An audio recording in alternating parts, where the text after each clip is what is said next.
मैं हूं तान्या खन्ना। शुरुआत इस वक्त की बड़ी खबर के साथ। आरएसएस ने मुख्यमंत्री अरविंद केजरीवाल पर हमला बोल दिया है। आरएसएस ने आम आदमी पार्टी की नीति को देश के विकास के खिलाफ बता दिया है। अपने मुखपत्र ऑर्गेनाइजर में आरएसएस ने दिल्ली में आम आदमी पार्टी की मुफ्त सौगात को देश के हित में नहीं बताया है।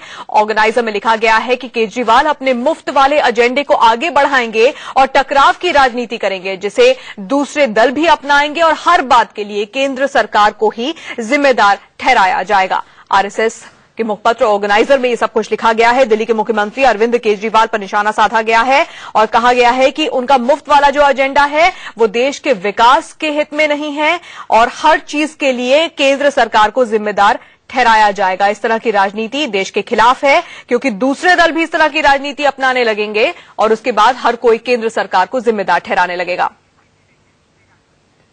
और इस पर ऑर्गेनाइजर के संपादक और आम आदमी पार्टी का क्या रिएक्शन सामने आया है वो सुन लेते हैं। ये पूरी की पूरी ऑर्गेनाइजर की जो कवर स्टोरी है आप देखेंगे तो ये basically landslide victory uphill task, इसका पूरा का पूरा एनालिसिस एक तरफ इलेक्शन का एनालिसिस करता है, दूसरी तरफ केजरीवाल सरकार के सामने दिल्ली में जो चैलेंजेस है, जो इश्यूज, जो वादे उन्होंने उठाए हैं, उसका एनालिसिस भी ये स्टोरी करती है।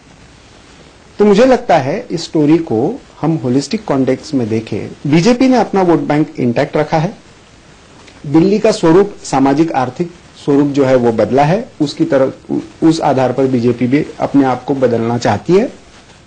आम आदमी पार्टी ने उस एस्पिरेशंस को टैप किया है, लेकिन उसके साथ साथ एक महत्वपूर्ण बात जो हुई है कि कांग्रेस और बीएसपी का पूरा वोट बैंक आम आदमी पार्टी की तरफ शिफ्ट हुआ और इस प्रोसेस में जो मुस्लिम वोट्स का कंसोलिडेशन आम आदमी पार्टी के फेवर में हुआ, उस वजह से ये रिजल्ट आया है। दिल्ली की जनता ने एक बहुत ऐतिहासिक जनादेश देके आम आदमी पार्टी की राजनीति को स्वीकारा है। कहा है कि आम आदमी पार्टी की राजनीति जो आम इंसान के मुद्दों की राजनीति है उसको स्वीकारा है। भाजपा और आरएसएस की आरोप प्रत्यारोप की राजनीति, भाजपा और आरएसएस की सांप्रदायिकतावाद की राजनीति को ठुकराया है। दिल्ली की जनता ने हिंदू मुस्लिम सिख ईसाई की तरह नहीं वोट किया। दिल्ली की जनता ने दिल्ली के एक आम नागरिक की तरह जो कुछ सुविधाएं चाहता है उसके लिए वोट किया है। तो आरएसएस के सामने ये स्पष्ट होना चाहिए कि कौन सी राजनीति को जनता स्वीकारती है और कौन सी राजनीति को जनता नकारती है। सीधे बात करते हैं हमारे संवाददाता अरविंद चतुर्वेदी से। अरविंद, यानी कि कुल मिलाकर ऑर्गेनाइजर में यह कहने की कोशिश की गई है कि जो मुफ्त पानी का वादा है या मुफ्त वाईफाई की सुविधा देने का वादा है, इस तरह के जो मुफ्त सौगात के किए गए हैं, जो वादे किए गए हैं दिल्ली की जनता से, वो मुमकिन नहीं है और बाद में केंद्र सरकार पर इसका ठीकरा फोड़ दिया जाएगा कि उनकी वजह से ये सब काम नहीं हो पा रहे हैं। निश्चित रूप से ऑर्गेनाइजर्स की तरफ से जो बड़े बड़े वादे आपकी तरफ से किए गए हैं उसको खोखला बताने की कोशिश की गई है और उन्होंने कहा है कि इस तरह से एक नया चलन शुरू हो रहा है।